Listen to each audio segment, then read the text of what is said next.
Hello दोस्तों। आज का जो वीडियो रहेगा हमारा, उसमें हम जो मेंस 2024 के लिए जो सैम्पल आंसर कॉपीज इन्होंने जारी किया आयोग ने, उसके बारे में रहेगा। क्या बदलाव हुए हैं इस वीडियो में हम यहाँ पर देखेंगे। देखो, पेपर 1, 2 और 3 इसकी पहले हम बात कर लेते हैं, फिर पेपर 4, 5, 6 की बात करेंगे।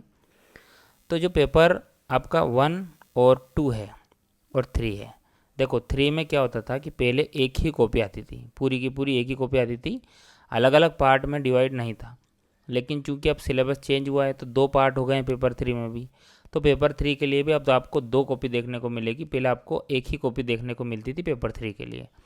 और पेपर 1 और 2 के लिए आपको दो कॉपी देखने को मिलती थी, पार्ट ए और पार्ट बी दोनों की अलग अलग। तो अभी भी आपको वैसा ही देखने को मिलेगा। तो जो इनमें तीनों में पार्ट ए और पार्ट बी है, उनका जो पैटर्न है वो लगभग आंसर कॉपीज़ का एक जैसा ही है।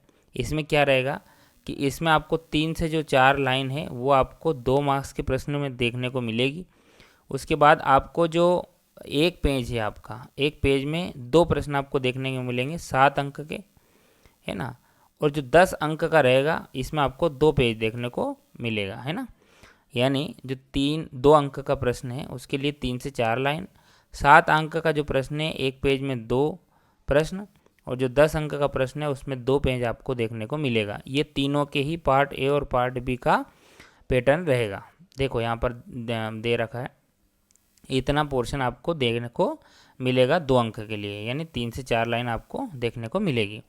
इसके बाद हम 7 अंक की बात करते हैं। तो 7 अंक, देखो 15 जो प्रश्न है ये हमारे 2 अंक के आएंगे, है ना, और उसमें 3 से 4 लाइन आपको देखने को मिलेगी। ये जो 7 अंक का रहेगा इसको हम और जूम आउट करते हैं। देखो ये पेज है पूरा, और इस पेज में ये जो आधा पोर्शन है ये आपको देखने को मिलेगा एक प्रश्न के लिए 7 अंक के लिए, और अगला जो आधा पोर्शन रहेगा वो दूसरे 7 अंक के प्रश्न के लिए रहेगा।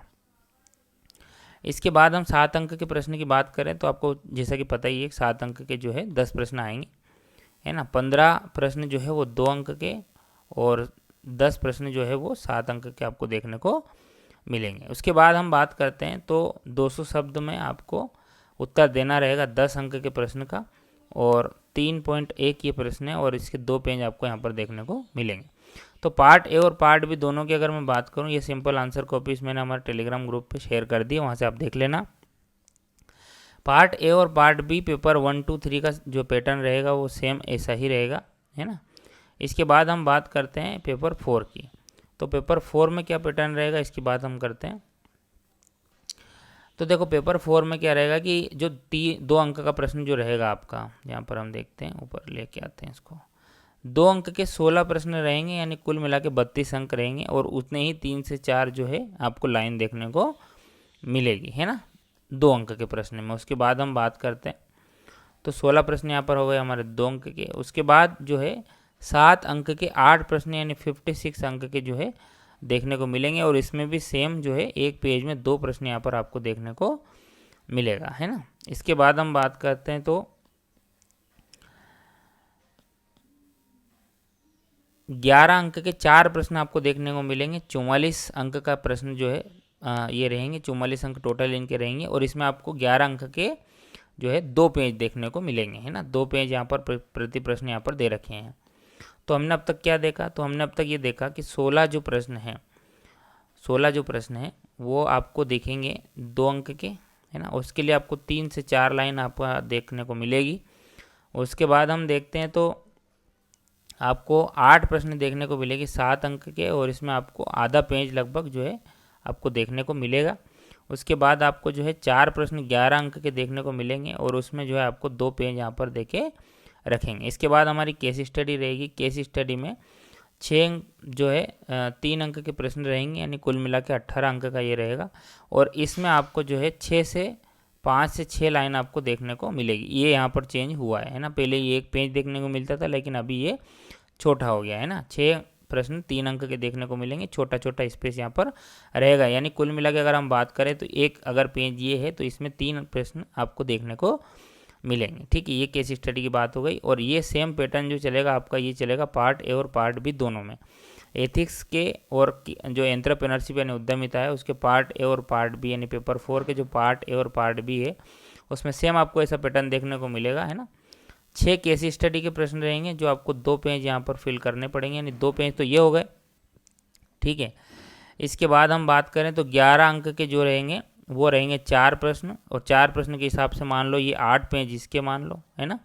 इसके बाद 7 अंक के जो रहेंगे 8 प्रश्न रहेंगे, यानी कुल मिला के जो है एक पेज में 2 प्रश्न आते हैं, मतलब 4 पेज इसके मान के चलो आप, और 16 प्रश्न जो है आपको देखने को मिलेंगे 2 अंक के, है ना। तो ये गिन लेना आप टोटल मिला के, और इस प्रकार से आपका पैटर्न रहेगा। इसके बाद हम बात करते हैं तो GS 5 की यानी हिंदी की बात यहाँ पर करेंगे। निबंध खुल गया यहाँ पर, देखो हिंदी की बात हम यहाँ पर करते हैं। तो हिंदी में आपको पता है ये 25 प्रश्न जो आएंगे वो आएंगे कितने मार्क्स के, देखो यहाँ पर लिखा हुआ 25 प्रश्न आएंगे 3 मार्क्स के, यानी कुल मिला के 75 अंक का। तो पहला जो प्रश्न रहेगा इसमें जो जितने भी आपको सिलेबस रहेंगे उससे संबंधित छोटे छोटे प्रश्न आएंगे 3-3 मार्क्स के, और वो क्या रहेगा, वो रहेंगे 25 प्रश्न, और कुल मिला के आपको 3 अंक के लिए, तो इस हिसाब से 75 अंक तो 3 नंबर के हो गए। उसके बाद रस की बात करते हैं तो रस के अंग और प्रकार ये सिलेबस में 5 छोटे छोटे 1-1 नंबर के प्रश्न रहेंगे, यानी कुल मिला के 5 अंक का यहाँ पर रहेगा। इसमें किसी रस की आपको परिभाषा देखने को मिल सकती है, या फिर कोई उदाहरण देखने को मिल सकता है, और उसमें ये पूछ सकते हैं कि इसमें जो है कौन सा रस देखने को मिल रहा है ना। तो ये रस की बात हो गई। छंद में भी सेम 5 प्रश्न रहेंगे 1-1 अंक के, और कौन कौन से छंद है आपके, तो देखो दोहा, सोरठा और चौपाई, केवल इन्हीं कुछ छंदों को आपको तैयार करना है, और बहुत डिटेल में यहाँ पर आपको तैयार करने को रहेगा। ट्रांसलेशन की बात करें तो हिंदी से जो अंग्रेजी ट्रांसलेशन है इसमें प्रत्येक प्रश्न 3 अंक का रहेगा, और 5 ऐसे प्रश्न रहेंगे, यानी कुल मिला के 15 अंक हिंदी से अंग्रेजी अनुवाद के रहेंगे। और अंग्रेजी से हिंदी के अनुवाद के भी जो है 3 अंक के 5 प्रश्न देखने को मिलेंगे, यानी कुल मिला के 15-15 अंक, यानी 30 अंक का जो है अनुवाद रहेगा।